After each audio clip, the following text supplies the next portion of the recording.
Smart meter smart meter बंद झालेच पाहिजे. झालंच पाहिजे, झालंच पाहिजे, स्मार्ट मीटर बंद झालेच पाहिजे. झालंच पाहिजे, झालंच पाहिजे. अदानी हाय हाय अदानी हाय हाय अदानी. हाय हाय. संभाजी ब्रिगेडच्या वतीने जिल्हाधिकाऱ्यांना व विद्युत विभाग अभियंता यांना स्मार्ट मीटर अतिरिक्त वाढीव बिलाविरोधात निवेदन देण्यात आले व निदर्शने करून स्मार्ट मीटरचा व अदानीचा जाहीर निषेध करण्यात आला. अदानी समूह कंपनीमार्फत वीज ग्राहकांना नवीन टीओडी मीटर म्हणजे स्मार्ट मीटर बसवण्याचे काम संपूर्ण महाराष्ट्रात दिले आहे. हे मीटर बसवण्यासाठी कंपनीच्या लोकांकडून सक्ती केली जात आहे. ग्राहक घरी नसताना त्यांच्या बाहेरील भिंतीवरचे मीटर परस्पर त्यांच्या परवानगीशिवाय बदलले जात आहे. कधी कधी तर कंपनीचे लोक ग्राहकांची फसवणूक करत आहेत असे सांगून की इथून पुढे तुमच्या घरी मीटर रिडिंगसाठी लाईट ऑफिसचे कर्मचारी येणार नाहीत व हे स्मार्ट मीटर कंपल्सरी बसवणे बंधनकारक आहे असे काहीतरी सांगून ग्राहकांची फसवणूक करत आहेत. हे मीटर बसवल्यावर ग्राहकांना जवळपास दुप्पट ते तिप्पट बिल वाढवून येत आहे. या मीटरच्या वाढीव बिलासंदर्भात नागरिक लाईट ऑफिसला गेले असता तिथले अधिकारी त्यांची दखल घेत नाही, उत्तरे देणे स्टार्ट करतात, दमदाटी केली जाते अशा तक्रारी वाढल्या आहेत. सोलापूर शहर हे यंत्रमाग कामगारांचे शहर आहे. या शहरामध्ये आधीच रोजगाराची कमी आहे. रोज काम केले तर कुठे महिन्याला 5-10 हजार रुपये पगार मिळतो. त्यातच जर वीज बिलासाठी महिन्याला 4 ते 5 हजार रुपये भरावे लागत असतील तर नागरिकांनी त्यांची उपजीविका कशी भागवायची आणि खायचं प्यायचं काय असा गंभीर प्रश्न नागरिकांपुढे पडलेला आहे. त्यासाठी पूर्वीचे मीटर बदलून नवीन मीटर बसवले आहेत ते काढून तात्काळ जुने मीटर बसवून द्यावेत आणि ग्राहकांना स्मार्ट मीटरच्या माध्यमातून दुपटी तिपटीने जे वीज बिल आकारण्यात येत आहे त्यांचे बिल त्वरित कमी करावे आणि नागरिकांना मीटर बदलण्यासाठी जबरदस्ती करू नये. अन्यथा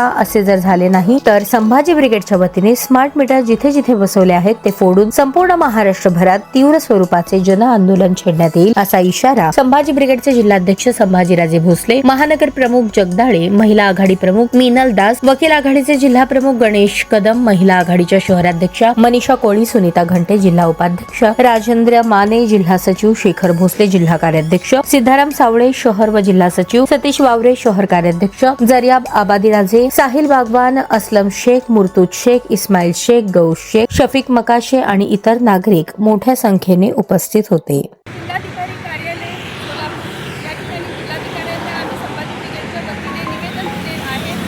आज आमच्यासोबत हे पाठीमध्ये सोबत आहेत तर हे नागरिक आहेत की जे आता अदानीनं जे काम काढलेलं आहे स्मार्ट मीटरचं, तर हे स्मार्ट मीटर जिथे जिथे बसवलेले ग्राहकांच्या घरी त्यांना पूर्वीपेक्षा दुप्पट पटीने लाईट बिल येत आहे आणि ह्या मीटरची कुठलीही रिडिंग घेतली जात नाही, काय नाही. हे फक्त ॲव्हरेज लाईट बिल दिलेले गेलेले आहे. ज्या ठिकाणी 400 रुपये बिल येते त्या ठिकाणी 2-2 हजार रुपये लाईट बिल येत आहेत आणि अदानीच्या कंपनीची जी लोक येत आहेत तर ती लोक जे नागरिक घरी नसतील त्यांचे मीटर जे भिंतीवरती बाहेर बसवलेले आहेत तर हे मीटर परस्पर नागरिकांच्या परवानगीशिवाय मीटर बदलून गेलेले आहेत. या संदर्भात नागरिकांनी लाईट ऑफिसला जर तक्रार केली तर त्यांची तक्रार जी आहे ती लाईट ऑफिसवाले घेत नाहीत. ते म्हणतात कुठं जायचं तिथे जा, आम्ही काही करू शकत नाही. म्हणजे ही फक्त एक जबरदस्तीचं काम ह्या मीटरच्या माध्यमातून चाललेलं आहे आणि तात्काळ हे मीटर जे आहे स्मार्ट मीटर बसवणे हे बंद करावं. त्यानंतर जे बसवलेले मीटर आहेत ते बदलून मिळावेत आणि जे तिप्पट चौपट पटीने लाईट बिल आलेले आहेत ते लाईट बिल कमी करून मिळावेत. त्यासाठी आज जिल्हाधिकारी कार्यालय जिल्हाधिकाऱ्यांना आम्ही संभाजी ब्रिगेडच्या वतीने निवेदन दिलेलं आहे.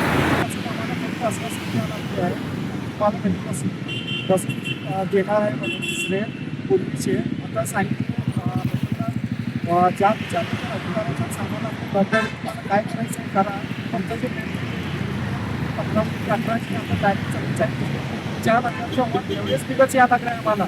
वापर असू दे किंवा नसू दे आमचा बंद पण असलं तर तेवढंच बिल यायला लागलं आहे आम्हाला. यांचा आम्हाला न्याय मिळणार. सोलापूर शहर हे यंत्रमाग कामगारांचं शहर आहे. या ठिकाणी लोक करून खातात. त्या लोकांना आज 10,000 रुपये आहेत ते पगार आहेत. फुकटची महागाई वाढलेली आहे, रोजगार नाही आहे, नोकऱ्या कामधंदे नाही आहेत आणि आलेले पगार जे आहेत 8-10 हजार रुपये पगार, यातलं निम्मे पगार जवळपास लाईट बिलालाच चाललेले आहेत. लोकांनी खायचं काय हा प्रश्न पडलेला आहे. यासाठी आज आम्ही निवेदनाद्वारे जिल्हाधिकाऱ्यांना विनंती केलेली आहे हे तात्काळ मीटरची जी जबरदस्ती आहे ही बंद करावी. अन्यथा ज्या ज्या ठिकाणी हे स्मार्ट मीटर बसवलेले आहेत त्या त्या ठिकाणचे स्मार्ट मीटर संभाजी ब्रिगेडच्या वतीने फोडले जातात.